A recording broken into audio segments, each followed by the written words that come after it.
Наблюдувачите веќе се мобилизираат, почнуваат подготовките за изборниот ден. Државната изборна комисија стартува подготовки, председателот прогласи вонредна токму за да течат непречено овие подготовки, така што можеме да сметаме дека од денеска сме во предизборен период, но за подготовките подетално разговарам и со првиот човек на Цивил, Џабир Дерала.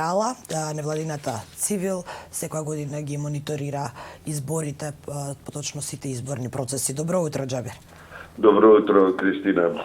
И токму така, ние секоја година наблюдуваме некакви избори, што и не е баш нормална ситуација во светот, меѓутоа се случува и тоа. Да, некако навика ни стана секоја година да одиме на избори. Токму така, ние 12 години имаме искуство во оваа сфера од 20 годишното постоење, а веќе речиси 12 различни десетина различни изборни процеси ги наблюдувавме во она најсеопфатна смисла на збор. Овие избори следниве кои ќе ги наблюдувате се закажани за точно еден месец. Од сега почнавте ли со подготовките, почнавте ли да мобилизирате наблюдувачи?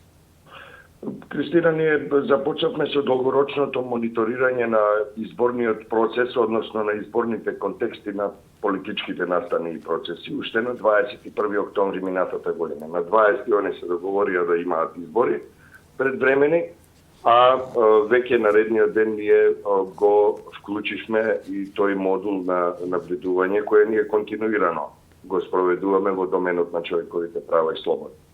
Ние исто така, очекувајќи дека изборите откако се откажа на 12 април, дека ќе се одржат на 21 јуни, бевме и се уште сме целосно подготвени во оваа смисла на зборот да излеземе на терен, со тоа што ова ни дава повеќе простор да можеме да мобилизираме уште повеќе наблюдувачи. Имавме намера да бидеме околу 200, меѓутоа за 1/3 ќе ги зголемиме бројот на наблюдувачите и некаде околу 300 наблюдувачи ќе имаме на терен кога ќе се одржат изборите. Во моментов 20 долгорочни наблюдувачи секојдневно ја следат ситуацијата и ни испраќаат одредени извештаи во изборен контекст за тоа што се случува во нивните среди. Потребна ли е дополнителна обука за наблюдувачите во однос на здравствените мерки? Дали ќе испратите наблюдувачи кај болните и изнемоштените? Апсолутно е потребна дополнителна обука, не затоа што нашите наблюдувачи не знаат како да се заштитат, меѓутоа тоа е во стандардите, ние мораме да им испорачаме материјали, упатства и се што е потребно за да тие да бидат заштитени, исто така и да ги заштитат граѓаните од себе.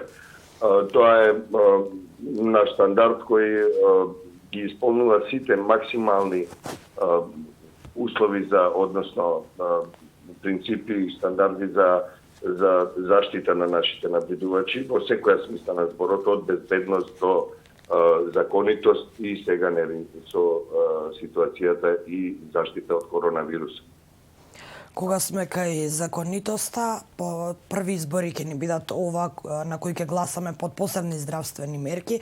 До сега не сме биле на избори под маски, со ракавици. Тука се сите оние процедури од типот на идентификација на гласачот, потоа на осигурување дека гласачот претходно не гласал, а тоа е спреот и ред други работи од процесот на самото гласање, кој всушност трае многу кратко, нели, но сепак ова ќе ни бидат први избори под посебни мерки. Дали е можно некоја од мерките да влијае на легитимитетот на изборите, бидејќи се појавија и такви сомнежи, поточно загриженост од страна на одредени лица, па дали вие како наблюдувачи до сега видовте некоја од здравствените мерки за која што има сомнеж дека би можела на некој начин да го наруши легитимитетот на изборите? Видете, не би требало да има здравствена мерка која може да наруши легитимитет на изборен процес, а при тоа да, ако се испушти, да може да го загрози здравието на луѓето. Тоа никако не смееме да го размислуваме на тој начин. Се разбира дека здравствените мерки се во согласност со јавното здравје, со здравието на секој човек што оди да гласа. Тие мора да бидат максимални.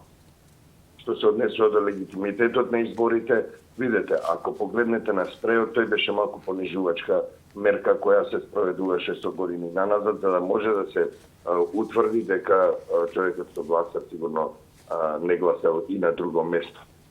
За маските и за потврдувањето на идентитетот, секако убеден сум дека институциите ќе се погрижат тие да го направат процесот на тој начин да може да се утврди идентитетот, меѓутоа и да се заштити здравието на гласачите. Бидејќи тоа е на врвот од сите приоритети и за нас како организација која нагледува, бидејќи ние неодамна, тоа го кажавме и баш кај вас за прв пат, дека воведовме уште една така наречена корона категорија на наблюдување, односно ќе внимаваме кој и како се придржува кон здравствените мерки за заштита од коронавирусот и гласно ќе реагираме во текот на денот, ќе имаме 6 или 7 пресконференции на секое место каде што ќе забележиме дека некој ги крши тие здравствени протоколи и реагираме на вистина гласно. Преска ме прашавте и за болните и изнемоштените. Односно за сите што ден пред тоа ќе гласаат, ние имаме план да го наблюдуваме и тој ден во помал обем, се разбира, бидејќи сепак на денот на гласање ќе биде максимално посветено нашето внимание. Меѓутоа, зашто го спомнувам ова и сега? Заради тоа што буквално на секој чекор, во секоја секунда од одвивањето на изборниот процес мора максимално да се внимава на здравствените протоколи. И тоа не смее никако да ги загрози, да бидат загрозени тие во поглед на легитимноста или некакви други размислувања. Едноставно тие се компатибилни едни со други. Тоа е новата реалност, да се разбере. Така да дали и за ДИК ќе треба дополнителна обука, еве бидејќи вашите наблюдувачи на терен за време на изборниот ден се во истите простори во кои што се наоѓаат и изборните комисии, дали сметате дека и таму се потребни дополнителни обуки и што доколку лица и кај вас, кај наблюдувачите, но и во изборните комисии побараат да бидат изземени поради здравствени причини, можно ли е да ни се јави проблем во смисла на недостаток на луѓе на кадар? Видите, до сега од она што го гледаме ние како организација, зборувам за Државна изборна комисија и друга приказна, бидејќи тоа се навистина големи бројки на луѓе, што се однесува до нас, интересот е навистина голем. Заради тоа и го зголемуваме бројот на изборни наблюдувачи. Нема откажувања некои заради коронавирусот. Мислам дека од 220 луѓе, мислам дека само 6 се откажа и тоа не сум сигурен дали сите беа заради страх од коронавирусот, туку и заради други причини. Се разбира, а веќе имаме над 150 апликации кои не сме ги решили. Ние сите ќе ги обучиме дополнително. Доколку некој од нашите наблюдувачи, по поплака на граѓани, избирачки одбор, друг наблюдувач, сето тоа не се придржува кон здравствените протоколи, важат истите правила како и во другите сфери. Значи, ако не се придржува до законите, ако не се придржува до добрите изборни практики, до кодексот на наблюдувачите кој секој од нив го подпишува без исклучок, тогаш и на лице место се дисквалификуваат, односно се изземаат од процесот на наблюдување. Избирачките одбори се нешто друго. Во изминатите изборни процеси ние забележуваме дека голем број случаи на кршење на изборниот законник, односно на процедурите на гласање, ги прават токму членовите на избирачките одбори. Но исто така забележуваме извесен напредок од изборен процес до изборен процес, гледаме дека тие напредуваат во таа смисла и очекувам дека ќе бидат на овие избори ќе бидат сведени на минимум нивните прекршувања. Инаку сме виделе се и се што во избирачките одбори, во избирачките места, од мартадели, раки до музики и така натаму, меѓутоа се надевам дека овие избори ќе бидат тест за одговорноста и за совесноста на сите. Кога сме кај одговорноста, оваа кампања ќе помине без големи оние стандардни вообичаени митинзи. Каква кампања очекувате? Можеме ли да очекуваме повеќе политика од вообичаено на медиумите, токму поради тоа што се оневозможени партиите на вообичаениот начин да ја водат кампањата со масовни собири? Прво, кај нас во организацијата веќе има проценки, односно веќе има извештаи за досегашниот тек на кампањата, бидејќи таа трае, да се разбереме. И нели предвремено започнување и така натаму. Но тоа што можеме да предвидиме со сигурност е дека кампањата нема да биде помалку интензивна заради тоа што нема да има собирања. Помали собирања ќе има, веќе ги гледаме. Собирањата ги гледаме, дури се истрчуваат и се фалат на Фејсбук некои политички партии, односно нивни огранаци по локални, по општински организации, веат бајраци, се гушкаат и така натаму, не е проблем. Се разбира дека е проблем, нели? Но исто така очекуваме дека на овие избори ќе биде навистина жестоко и многу валкано на социјалните мрежи.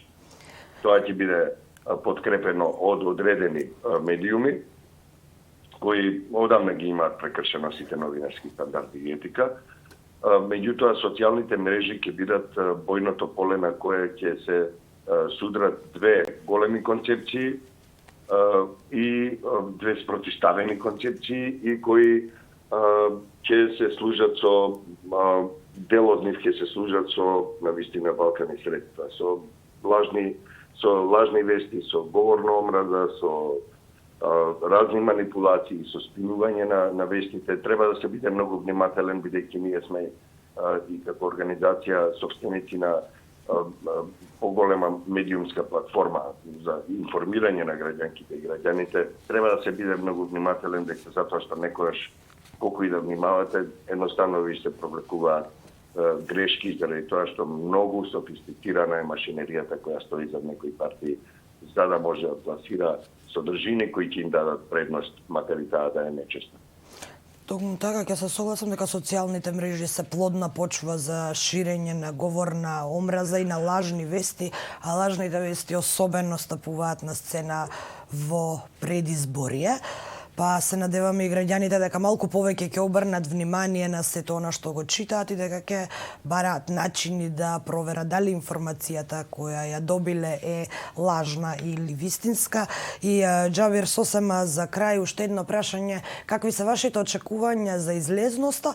Ова го прашувам во смисла на тоа дали можеби граѓаните поради страф од корона е можно да не излезат во толков број на гласање. Граѓаните може да не излезат во голем број на гласање за да го исполнат своето уставно право на глас, не заради стравот од коронавирусот, туку од стравот од коронавирусот кој ќе им го набијат одредени политички структури кои ќе гледаат да ја намалат излезноста. Тоа значи да се гласа ќе биде безбедно. Убеден сум дека во некои случаи ќе биде во некоја мерка ќе биде побезбедно отколку кога јас и вие ќе тргнеме во продавница да купиме тоа што ни е неопходно за живот. Меѓутоа, ќе има, веќе ги знаеме, ги препознавме одредени структури кои упатуваат на тоа дека ќе биде опасно да се гласа, дека тоа ќе биде страшно по животот, по здравието и така натаму. Ќе видите кои ќе се појават, ќе знаете за што зборувам сега, меѓутоа бидејќи сигналите веќе се таму, и симптомите се веќе таму, утврдените, нема да биде опасно, меѓутоа, зависно од тоа колку таа кампања, црната кампања ќе успее, толку ќе биде намален бројот на гласачите на избирачките места. Меѓутоа, заради тоа, тука се и невладините организации кои ќе работат на јакнење на јавната свест за сите аспекти на на избирачкиот процес и се разбира да ги бодрат гласачите, го искористат своето право на глас, бидејќи граѓанското учество во изборите, во одлуките, за време на изборите е пресудно. Така. Се надеваме и дека и медиумите и граѓаните малку повеќе ќе внимаваат на лажните вести во овој период, уште еден месец цел до А за тоа изборите. ќе биде утрински брифинг и се разбира цивил медија тука да ги потсетат и да ги едуцираат граѓанките и Секако. граѓаните за тоа што се добри вистински факти и вести. Апсолутно, Џабир, ти благодарам за овој разговор во денешниот утрински брифинг. Исто така, многу сум благодарен.